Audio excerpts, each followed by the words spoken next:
बस्तर संभाग में लगातार मूसलाधार बारिश और बाढ़ के कारण जनजीवन पूरी तरह से अस्त-व्यस्त हो गया। पिछले 48 घंटे में 217 मिलीमीटर बारिश दर्ज की गई है, जो पिछले 94 साल का रिकॉर्ड है। कई गांव व जगदलपुर के वार्ड पानी में डूब गए हैं। लोहंडी गुड़ाव के मांदर गांव में 85 परिवार विस्थापित हुए हैं। राहत कार्य में वायुसेना और SDRF सक्रिय है। कांग्रेस घाटी राष्ट्रीय उद्यान के NH30 पर बाढ़ में कार बहने से तमिलनाडु के एक परिवार के 4 लोगों की मौत हो गई है, जबकि ड्राइवर सुरक्षित बच गया। खाद की कमी और ज्यादा दाम में खाद बेचने को लेकर कृषि मंत्री रामविचार नेताम ने कहा कि किसानों को यूरिया की जरूरत पूरी की जाएगी और आवश्यक मात्रा उपलब्ध कराई जाएगी। उन्होंने कहा कि अगर किसी स्थान पर खाद अनियमित तरीके से वितरित की गई है तो इसकी जांच की जाएगी और जांच के बाद उचित कार्रवाई की जाएगी।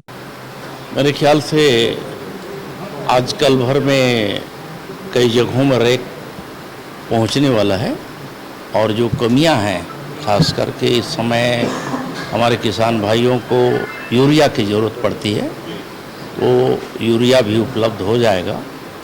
और निजी क्षेत्रों में जहाँ जहाँ भी अनियमित तरीके से उठाव हुआ है, अनियमित तरीके से लोगों को जो दिया गया उसकी भी जानकारी ली जा रही है, चेकिंग चल रही है और इसमें कार्रवाइयाँ भी करने का निर्देश दिया गया है। कांग्रेस ने एक बार फिर मतदाता सूची को लेकर केंद्र सरकार और निर्वाचन आयोग की कार्यप्रणाली पर सवाल उठाए हैं। कांग्रेस प्रवक्ता धनंजय सिंह ठाकुर ने आरोप लगाया कि रायपुर पश्चिम के विधायक राजेश मूणत और बसा के विधायक संपत अग्रवाल और उनके परिजनों के नाम मतदाता सूची में दो जगह शामिल हैं। उन्होंने कहा कि इससे इनकार नहीं किया जा सकता है कि वर्ष 2023 में हुए छत्तीसगढ़ विधानसभा चुनाव के समय भी मतदाता सूची में गड़बड़ी नहीं हुई होगी। कांग्रेस ने इस मुद्दे की जाँच के लिए एक टीम भी गठित कर दी है। नेता प्रतिपक्ष राहुल गांधी जी ने वोट चोरी को लेकर जो कर्नाटका और महाराष्ट्र के विधानसभा चुनाव की गड़बड़ियों को उजागर किया है, आशंका है छत्तीसगढ़ में भी 2023 के चुनाव में मतदाता सूची में गड़बड़ियां की गई है, वोट चोरी हुआ है और इसकी जांच के लिए प्रदेश कांग्रेस अध्यक्ष दीपक बैजी के निर्देश पर 90 विधानसभा क्षेत्रों के मतदाता सूची का पुनरीक्षण करवाया जा रहा है। पता लगाया जा रहा है कि यहाँ भी तो एक ही मकान में हजारों लोगों का नाम दर्ज तो नहीं है, फर्जी पता तो नहीं है, एक से अधिक जगह मतदाताओं का नाम तो नहीं जुड़ा है। और क्योंकि यहाँ शंका है और जिस प्रकार से विधायक राजेश मूणत जी, विधायक संपत अग्रवाल जी के नाम और उनके परिजनों के नाम दो विधानसभा क्षेत्र में दर्ज है, इससे पूरी तरीका से ये स्पष्ट हो गया कि मतदाता सूची में यहाँ भी गड़बड़ियां हैं। इसकी जांच की जा रही है और वोट चोरी के रोकने को ये अभियान है।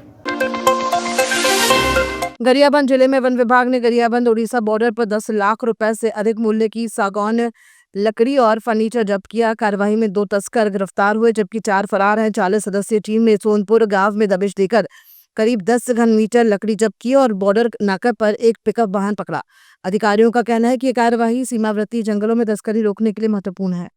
इसमें हमें पिछले 1-1.5 महीने से सूचना मिल रही थी कि कुछ अवैध गतिविधि जो है, अवैध कटाई जो है इस क्षेत्र में, उड़ीसा बॉर्डर क्षेत्र में हो रही थी और मुखबिर तंत्र के आधार पे और हमारे जो एक्शनेबल इनपुट्स थे उसके आधार पे हमने जो है उड़ीसा के सोनपुर गांव में जो है कार्रवाई की है, जिसमें 4 आरोपियों के घर से जो है काफी वृहद मात्रा में सागौन का चिरान और सेमी फिनिश्ड वुड आर्टिकल जो हमने जब्त किए हैं और साथ ही में ही रात में ही घेराबंदी करके एक पिकअप जो हमारे क्षेत्र से जो है नबरंगपुर जिले जा रहा था, उसमें सागौन के लट्ठे के समेत जो है पिकअप को भी जो है जब्त करने की कार्रवाई की गई है।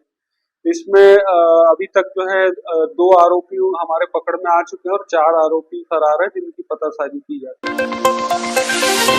बस्तर संभाग के कई जिलों में भारी बारिश के कारण जनजीवन प्रभावित हो गया। राजस्व और आपदा प्रबंधन मंत्री टंकराम वर्मा ने बताया कि मुख्यमंत्री ने जानकारी मिलते ही संबंधित अधिकारियों से बात की और जरूरी कदम उठाने के निर्देश दिए हैं। अब तक करीब 200 लोगों को सुरक्षित स्थानों पर शिफ्ट किया गया है, जबकि 6 लोगों को एयरलिफ्ट कर सुरक्षित जगह पहुंचाया गया है। मंत्री ने कहा कि गीदम और बीजापुर के बीच का पुल क्षतिग्रस्त हो गया है। दरभा नाले में बस्तर घूमने गए पति पत्नी और उनके 2 बच्चे कार सहित बह गए, जिनकी मौत हो गई। मुख्यमंत्री के निर्देश पर राहत और बचाव कार्य तेज कर दिया गया है। पीड़ित परिवार को नियम के अनुसार क्षतिपूर्ति दी जाएगी। कलेक्टर के पास पर्याप्त फंड उपलब्ध है। बस्तर में अभी 2 दिन से लगातार बारिश के कारण वहां पे पानी का बहाव काफी बढ़ गया है और कई गांव प्रभावित हुए हैं, कुछ पुलिये भी क्षतिग्रस्त हुए हैं और इसकी जानकारी हमारे माननीय मुख्यमंत्री विष्णु देव जी को जैसे ही चला तो वहां से तुरंत माननीय मुख्यमंत्री जी ने सेक्रेटरी राजस्व से और कमिश्नर से बात की और बाढ़ का जायजा भी लिया और राहत कार्य को तेज करने और लोगों के बचाव के लिए निर्देश दिए हैं। और मेरी भी बात जो है आज कमिश्नर से और बड़े अधिकारियों से हुई है, तो उन्होंने बताया कि पिछले 2 दिन में जो बारिश लगातार हुई इसके कारण काफी रोड जो है, पुलिया जो है, कहीं कहीं पे टूटे हैं और 200 लोगों को करीब दूसरे जगह शिफ्ट करना पड़ा। ये जो है लोहड़ी गुड़ा में एक गांव पड़ता है मांदर गांव, वहां पे 6 लोगों को एयरलिफ्ट से फिर ले जाना पड़ा और वहां पे बचाव के लिए हमारे होमगार्ड के लोग, चिकित्सा विभाग के लोग, राजस्व के सब अधिकारी कर्मचारी, पंचायत विभाग के सचिव, पटवारी सब लगे हुए हैं। उनके ठहरने की व्यवस्था की गई है, भोजन की व्यवस्था की गई है, चिकित्सा की व्यवस्था की गई है। और बीजापुर बीदम से जो पुल एक जाता है, वो पुल जो है क्षतिग्रस्त हुआ है, पर उनके साइड से आने जाने के रास्ता बना लिए हैं। अभी दरभा नाला जो पड़ता है झीरम घाटी के पास, उसमें बताते हैं कि एकाएक पानी आता है तेज गति से, तो उसी में कोई जो बाहर के घूमने के लिए लोग गए थे उसमें कार से लोग बह गए। और सबसे ज्यादा कहें तो सुकमा है, दंतेवाड़ा है, नारायणपुर है, यहाँ पे प्रभावित हुए हैं। और माननीय मुख्यमंत्री जी का निर्देश भी मिला है कि वहाँ पे बचाव कार्य तेजी से किया जाए, जन धन की हानि को रोका जाए। और मेरी भी बात हुई तो सभी अधिकारी कर्मचारी इसमें लगे हुए हैं और आज स्थिति जो है सामान्य है। रात से पानी रुका हुआ है और मौसम विभाग ने अलर्ट जारी किया है कि वर्षा और हो सकती, तो उस हिसाब से प्रशासन भी जो है तैयार है। प्रदेश कांग्रेस अध्यक्ष दीपक बैज ने पत्रकारों से चर्चा करते हुए कहा कि बस्तर में भारी बारिश से जनजीवन अस्त व्यस्त हो गया है, अनेकों मार्ग बाधित हो गए हैं, दर्जनों गांव डूब गए हैं, उनका बाकी जगहों से संपर्क टूट गया है, लोगों के मकान गिर गए हैं, मवेशी बह गए हैं, कई जगह वाहनों के बहने डूबने की खबरें आ रही हैं। एक पर्यटक परिवार बह गया, परिवार के 4 सदस्यों की मौत हो गई, जनता बाढ़ से बहुत परेशान है। हमारी मांग है सरकार बाढ़ प्रभावित क्षेत्रों में तुरंत राहत और बचाव कार्य शुरू करे, ग्रामीणों को हुए नुकसान का आकलन कर तुरंत मुआवजा वितरित किया जाए।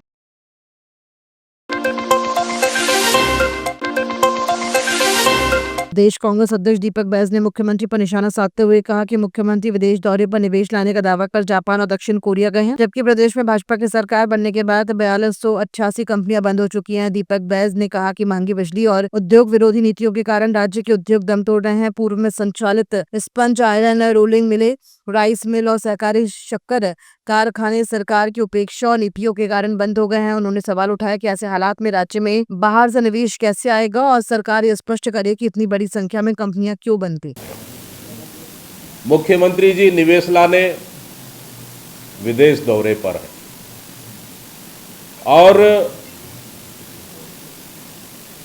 जापान और दक्षिण कोरिया गए हैं, लगातार वहां के उद्योगपतियों से मिलने का काम कर रहे हैं और निमंत्रण भी दे रहे हैं। लेकिन 2 दिन पहले का मीडिया रिपोर्ट के अनुसार कि भारतीय जनता पार्टी की सरकार बनने के बाद छत्तीसगढ़ में